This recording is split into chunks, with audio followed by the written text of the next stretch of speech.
الحمد لله رب العالمين والصلاة والسلام على رسوله الكريم محمد وعلى آله وأصحابه أجمعين.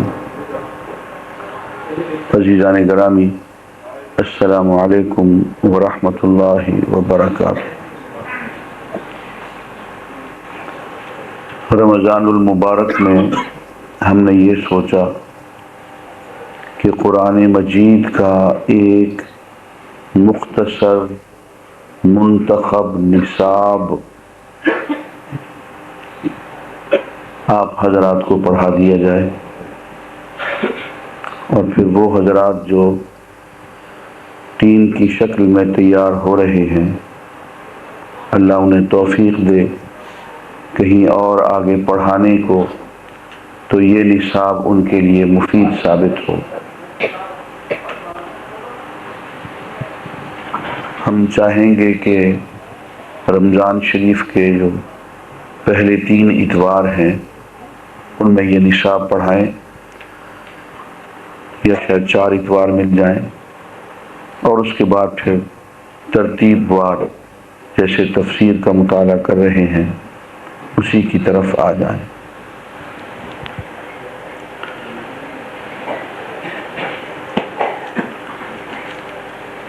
عزیزان گرامی، میں ابتدا سورہ فاتحہ سے کر رہا ہوں. اعوذ باللہ من الشیطان الرجیم، بسم اللہ الرحمن الرحیم. الحمد للہ رب العالمین. حمد اور شکر اللہ کے لیے ہے جو تمام جہانوں کا پالنہار ہے. الرحمن الرحیم، وہ جس کی صفت رحمان ہے، رحیم ہے، رحمت کا، محبت کا سراپا ہے، اور ہر دم رحمت لوٹانے والا ہے. عزیزان گرامی، دنیا کے مذاہب میں اللہ تعالیٰ کی جو تصویر کھینچی گئی ہے وہ یہ ہے کہ وہ بہت غضبناک، قہرمند اور بہت ہی غصہ آور اور ہر وقت لوگوں کو عذاب دینے کے موڈ میں کوئی ذات ہے. اب اس کے عذاب سے بچنے کے لیے درمیان میں کچھ وسیلے چاہیے جو اس کی رحمت تک پہنچا دے اور اس کے عذاب سے بچا دے. یہ شرک کا سب سے بڑا سبب ہے. فرماتے ہیں ایسا نہیں ہے، اس کی جو اصل صفت ہے وہ رحمان ہے، رحیم ہے. بہت کہیں سخت ضرورت پڑ جائے تو وہ ناراض بھی ہو جاتا ہے، سختی بھی کر دیتا ہے، عذاب بھی دیتا ہے.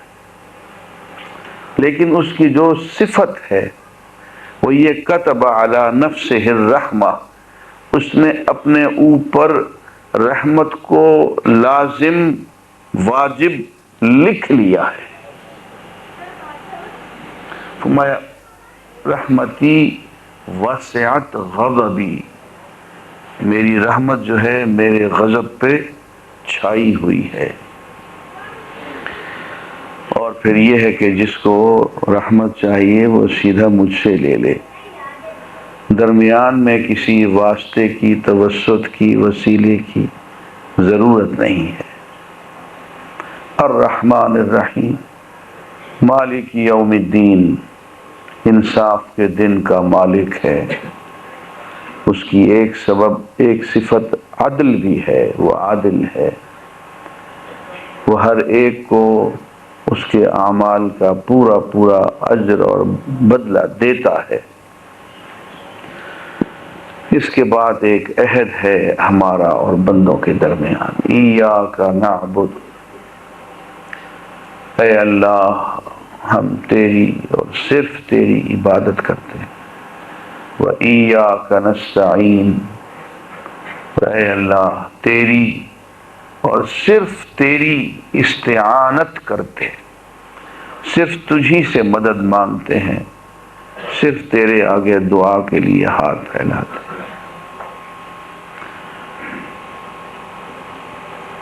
دو عہد ہم نے اللہ کے ساتھ کیے کہ عبادت صرف اللہ کی ہوگی اور مدد صرف اللہ سے مانگی جائے گی۔ عزیزان گرامی، یہ توحید کی دو بنیادیں ہیں، اور ان میں خلل پڑ جائے تو یہی شرک کی دو بنیادیں بن جاتی۔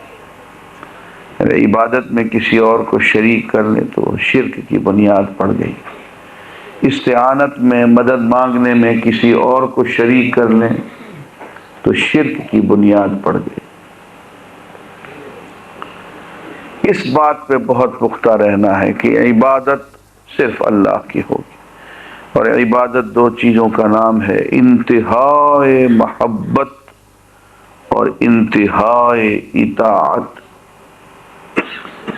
اتنی محبت کہ اس سے زیادہ محبت تصور میں نہ لائی جا سکے، اور اتنی اطاعت کہ اس سے زیادہ اطاعت تصور میں نہ لائی جا سکے، یہ عبادت کہلاتی۔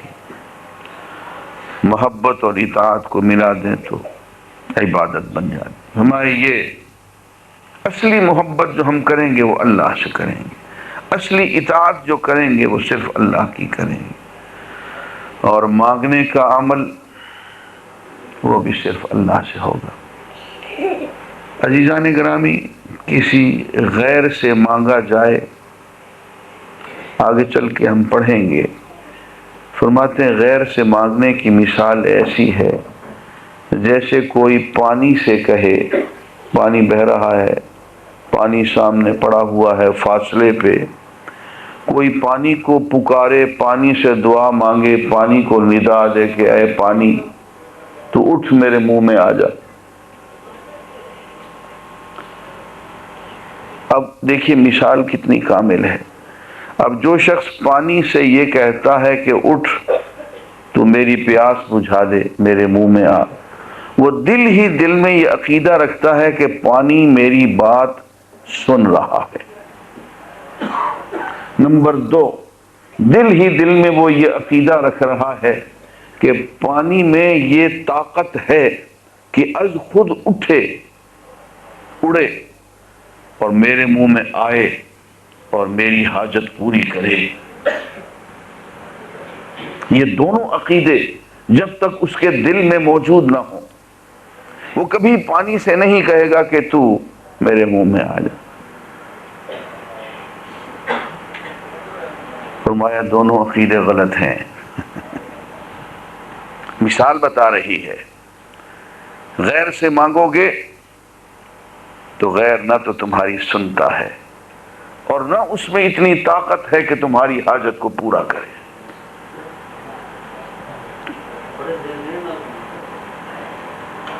تو فرمایا غیر سے مانگنا ایسا ہے جیسے پڑے ہوئے بے جان پانی کو کہنا کہ اٹھ اور میرے منہ میں آ جا۔ قرآن مجید کی یہ مثال بہت بالغ ہے، بلیغ ہے۔ یا غیر سے کوئی مانگے تو یوں ہے جیسے کوئی ڈوبنے والا کسی دوسرے ڈوبنے والے سے کہے مجھے بچا، وہ تو خود ڈوب رہا ہے، تمہیں کیا بچائے۔ یا ایک بھکاری دوسرے بھکاری سے کہے کہ اللہ کے نام پہ خیرات دے دو، اس کی نظر تو دوسروں کی جیب میں، وہ تو خود بھیک مانگنے والا۔ اللہ کے سوا تو سارے ہی مانگنے والے ہیں، دینے والا تو کوئی بھی نہیں ہے، صرف وہی ہے دینے والا۔ ایاک نستعین، تجھ سے، اور اے آقا تجھ سے ہم مانگتے ہیں، کسی اور سے نہیں۔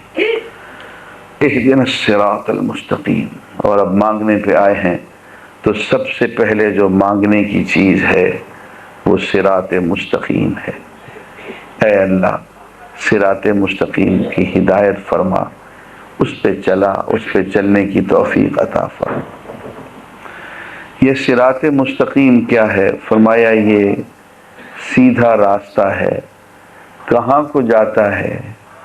فرمایا ھذا صراط علی مستقیم، یہ راستہ سیدھا مجھ پہ آ کے ختم ہوتا ہے، وہ راستہ جو ہمیں اللہ تک پہنچا دے، اور مختصر ترین راستہ۔ جیومیٹری میں خط مستقیم وہ ہوتا ہے، اس کی تعریف یہ ہوتی ہے کہ جو دو نقطوں کے درمیان کم سے کم فاصلہ ہو، اسے خط مستقیم کہتے ہیں۔ ایسے ہی صراط مستقیم وہ ہے جو بندے اور اللہ کے درمیان شارٹسٹ کٹ ہو، کم سے کم فاصلہ ہو، اس کو صراط مستقیم کہتے ہیں۔ اہدنا الصراط المستقیم، ہمیں صراط مستقیم کی ہدایت فرما۔ صراط الذین انعمت علیہم، ان لوگوں کا راستہ جن پہ تو نے انعام فرمایا۔ کن پہ انعام فرمایا؟ فرمایا اولئک الذین انعم اللہ علیہم من النبیین والصدیقین والشہداء والصالحین وحسن اولئک رفیقا۔ یہ چار گروہ ہیں، ان پہ ہم نے خوب انعام کیا، انبیاء، صدیقین، شہداء، صالحین، اور ان کا ساتھ بڑا ہی حسین ساتھ ہے، ان کی دوستی بڑی پیاری دوستی ہے۔ کوئی نبی کا دوست بنے، کوئی کسی صدیق کا دوست بنے، شہید کا دوست بنے، کسی صالح انسان کا دوست بنے، فرمایا یہ دوستی بڑی حسین ہوتی ہے۔ یہ ہمارے انعام یافتہ لوگ ہیں، اے اللہ ان لوگوں کا راستہ دکھا۔ یہاں سے پتہ چلا کہ اللہ تعالیٰ صرف ہمیں کتاب ہی نہیں دے رہا، کتاب والوں کا ساتھ بھی دے رہا ہے۔ کتاب کی ابتدا، اور کتاب کی ابتدا میں فرمایا حسن اولئک رفیقا، ان کی رفاقت بڑی اچھی ہے، بڑی حسین ہے، ان کی صحبت اٹھایا کرو۔ صرف کتاب ہی نہیں چاہیے، کتاب والے بھی چاہیے۔ صرف اوراق اور جلدیں نہیں چاہیے، ان کو پڑھانے سکھانے والا بھی چاہیے، ان پہ عمل کرنے والا، عمل کر کے دکھانے والا بھی چاہیے۔ اس لیے ہمارے ہاں دو چیزیں مطلوب ہیں، ایک کتاب اور ایک سنت۔ سنت حضور کی سیرت طیبہ، اسی کتاب کی عملی شکل، عملی صورت، پریکٹیکل ڈیمونسٹریشن۔ یہ انبیاء، صدیقین، شہداء اور صالحین کی صحبت اٹھانا، یہ قرآن کو عملی طور پہ اپنانا ہے۔ ہاں غیر المغضوب علیہم ولا الضالین، اے اللہ دو قسم کے لوگوں سے بچانا، ایک وہ جن پہ تیرا غضب نازل ہو گیا، ایک وہ جو کہ بھٹک گئے۔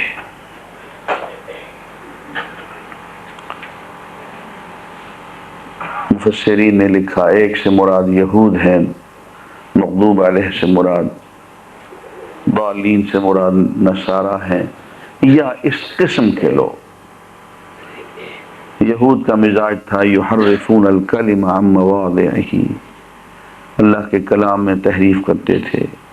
وَيَقْتُلُونَ النَّبِيِّينَ بِغَيْرِ الْحَقِّ، انبیاء کو بغیر حق کے قتل کرتے تھے۔